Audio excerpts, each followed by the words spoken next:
If you want to run a country, run the one you were born in. We must fix it here first. Charity begins at home. America first, actually, that's how we lead. Together, we will make this country strong again. If you want to run a country, run the one you were born in. America has reopened one of the most explosive debates imaginable. Who should actually be allowed to hold power over a nation?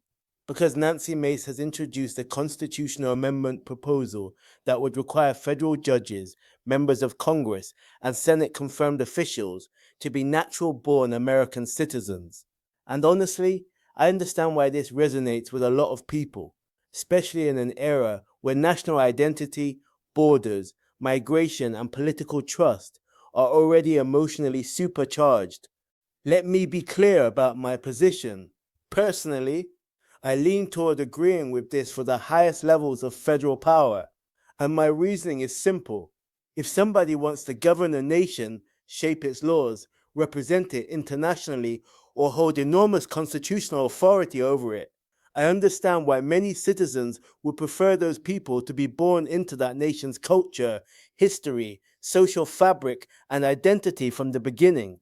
And yes, I also understand the argument that if someone wants political power so badly, they can return to the nation of their birth and run for office there instead. That's not some unimaginable position. A lot of ordinary people quietly think this already. America is arguing about loyalty again. That's what this really comes down to. Loyalty. Not just legal citizenship, emotional loyalty, cultural loyalty, national loyalty.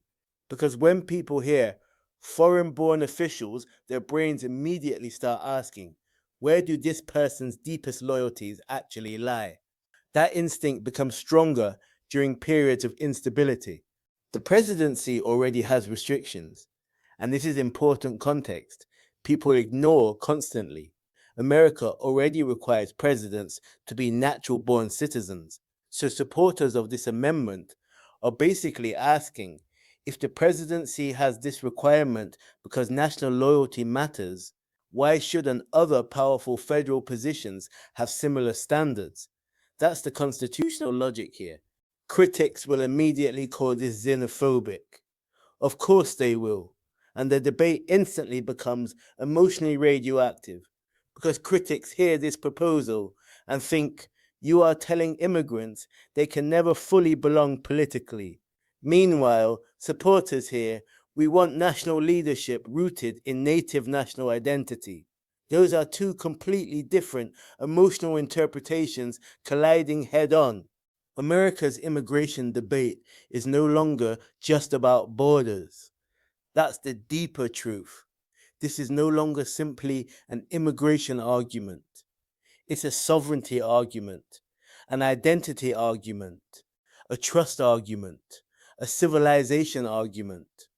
People increasingly asking what actually makes somebody part of a nation, and modern societies genuinely do not agree on the answer anymore. Birthplace does not automatically create virtue. Now here's where nuance matters.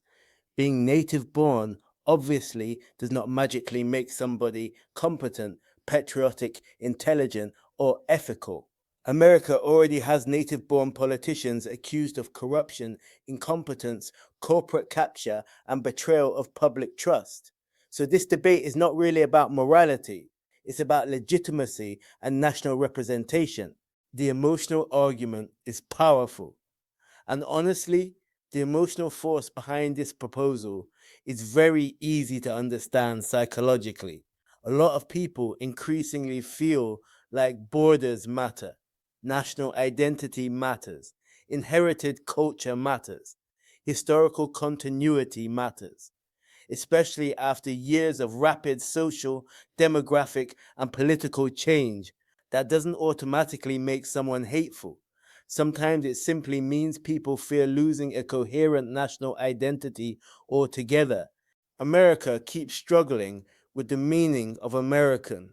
That's the philosophical core underneath all this.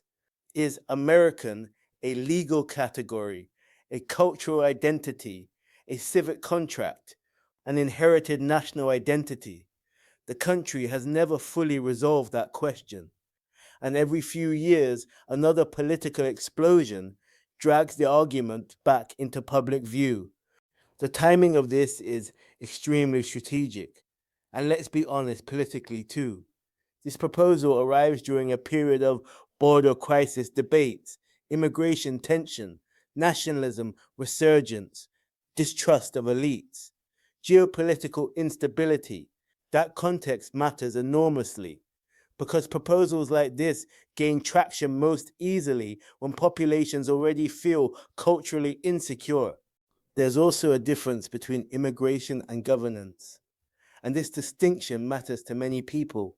Someone can support legal immigration while still believing the highest levels of state power should remain tied specifically to native-born citizens. Those are not automatically contradictory positions. A country can welcome immigrants while still reserving certain constitutional roles for people born into the nation itself. That's the actual argument many supporters are making. The opposition will focus on exclusion. Meanwhile, critics will focus on exclusion and equality. Because from their perspective, naturalized citizens pay taxes, serve in the military, contribute economically, build families, live entire lives in America.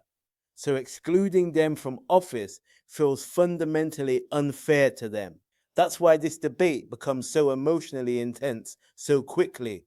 This is really about trust at the deepest level. That's what this is. Trust. Who do citizens trust to hold enormous national power? And once politics reaches that question, societies become deeply divided very quickly. So now Nancy Mace wants to constitutionally restrict major federal power positions to natural-born American citizens. And honestly, whether people agree or disagree, this proposal reveals something important about modern Western politics. National identity anxiety is rising everywhere.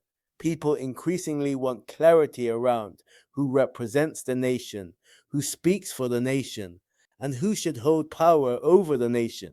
Personally, I understand the instinct behind saying, if you want to govern a country, govern the one you were born in, especially for the highest constitutional offices.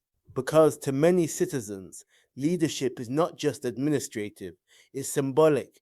It represents the identity and continuity of the nation itself.